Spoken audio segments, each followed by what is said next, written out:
Nous allons ici définir ce qu'est une texture et cette fois en dimension 2, ce qui est bien sûr le cas pratique. Donc voici l'image d'une sphère de dimension 3 avec plus précisément son maillage et donc un rendu plat. On sait qu'en modifiant seulement les vecteurs normaux, on peut obtenir un rendu lisse. Mais ce qu'on veut faire ici, c'est partir d'une image carrée, donc plane, et appliquer cette image sur notre objet 3D. Donc ce qu'on va faire ici, c'est seulement des généralités sur la définition de ce qu'est une texture et ce que c'est que l'application d'une texture. Et on verra ultérieurement les formules explicites pour l'application d'une texture sur une sphère, une texture sur un cylindre, une texture sur un quadrilatère de l'espace, etc. Alors, c'est intéressant cette histoire de texture parce que, évidemment, si vous changez votre texture, vous changez votre rendu. Donc, conceptuellement, vous avez séparé la forme du fond.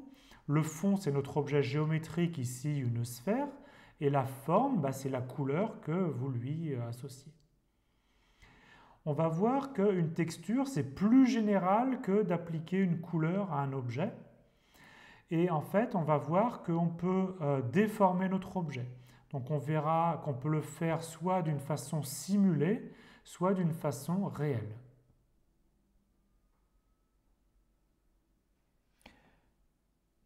Expliquons ce qu'est une texture en dimension 2. C'est évidemment plus facile si vous avez bien compris ce qu'on avait fait pour la dimension 1.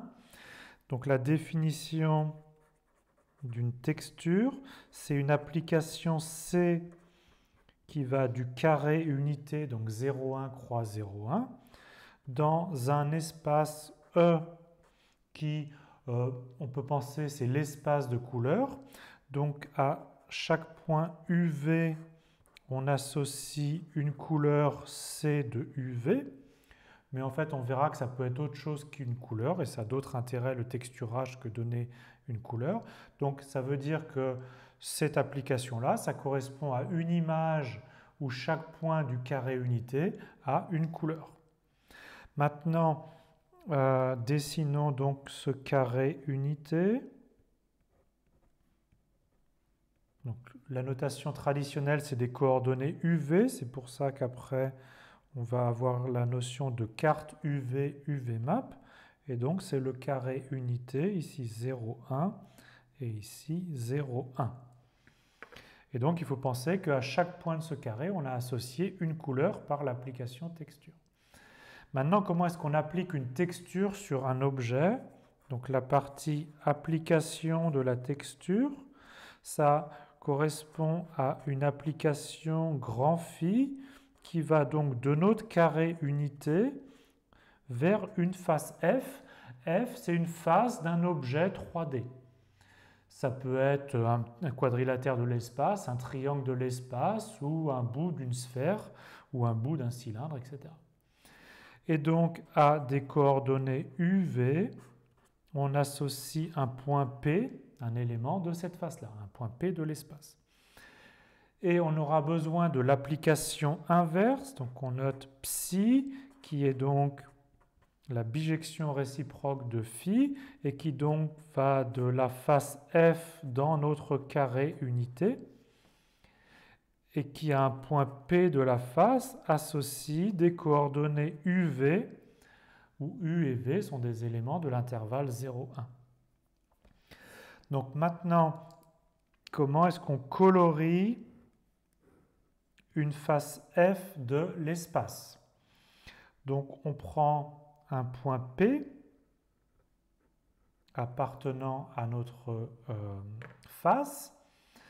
Par l'application psi, le point P va s'envoyer sur un certain point de coordonnées UV dans notre carré unité.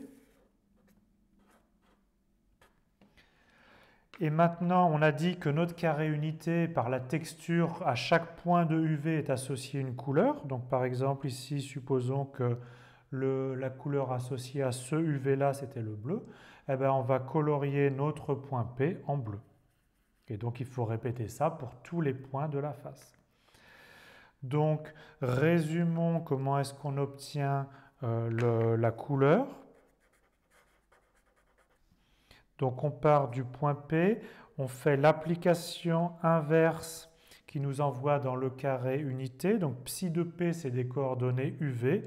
Et on a dit qu'à chaque UV, on associait une couleur. Et c'est cette couleur-là qu'on applique sur la face.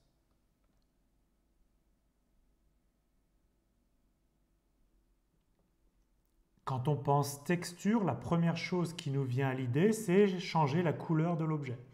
Mais on va voir qu'une texture, c'est bien plus que ça. Ça peut changer d'autres aspects de l'objet. En particulier, ça peut changer sa granulosité, on peut déformer l'objet, etc. Donc ici, on va appliquer la texture qui est l'image que vous avez sous les yeux, qui est en fait une carte de hauteur, une ace map en anglais. Donc on peut considérer que les pixels noirs, ça correspond au niveau 0 mètre d'altitude de la mer. Les pixels blancs, par exemple, à 255 mètres. Et puis les pixels de niveau de gris intermédiaire, un pixel de niveau 50, 50 mètres, un pixel de niveau gris 100, 100 mètres, etc. Donc à chaque point de ce carré, en fonction de sa couleur, de son niveau de gris, vous associez une certaine hauteur.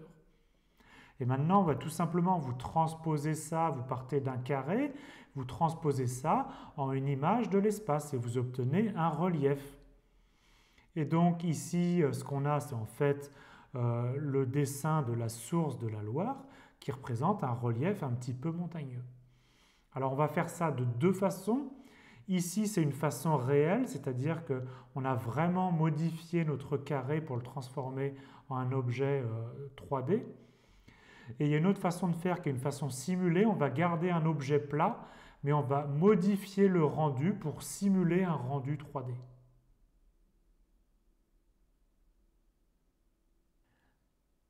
Ce qu'on a expliqué dans les chapitres précédents, c'est que on sait bien comment on éclaire une face plate. Pour éclairer une face plate, on prend un point P de cette face, on calcule un vecteur orthogonal à cette face, donc on va appeler un vecteur normal, qui est donc orthogonal à cette face, et ce vecteur NP, il sert dans les formules d'éclairage au point P. Et là, il se trouve que le vecteur NP, c'est le même pour tous les points de la face. Donc les calculs sont très simples. Malheureusement, on obtient un éclairage plat, et nous, on veut ajouter un petit peu de courbure, de déformation à notre face plate. Alors, la solution géométrique serait de partir d'une face ici qui est courbe, d'accord? Et pour chacun des points Q ici, on calcule un vecteur normal. Donc qu'est-ce que c'est qu'un vecteur normal? C'est un vecteur qui est orthogonal à la tangente au point Q considéré, donc que je vais appeler NQ. Et c'est ce vecteur NQ qui sert à l'éclairage de cette face-là. Alors la difficulté, c'est que autant c'est simple d'encoder une face plate, ça demande très peu de calcul et très peu de mémoire, autant encoder une portion comme ça courbe, c'est compliqué et il faut faire des calculs de vecteurs normaux qui ne sont pas forcément simples. Donc ça, c'est trop compliqué pour nos machines et ça donne un rendu trop lisse, trop plat. Et donc on va faire une solution intermédiaire, c'est-à-dire que on va garder géométriquement notre face qui va être plate, mais pour les calculs, au lieu d'utiliser le vrai vecteur orthogonal, on va utiliser le vecteur NQ. Donc je reporte mon vecteur NQ ici. Donc le point P ici, je veux le remplacer par le point Q. Mais je ne veux pas garder la complexité de la courbe, je veux juste que ça ait l'air au rendu de la même façon que cette courbe-là.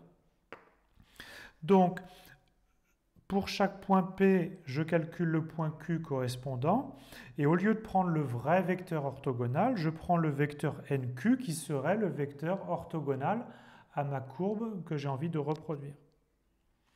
Et donc maintenant, j'applique mes formules d'éclairage non pas avec le vrai vecteur orthogonal NP, mais avec le vecteur orthogonal simulé NQ.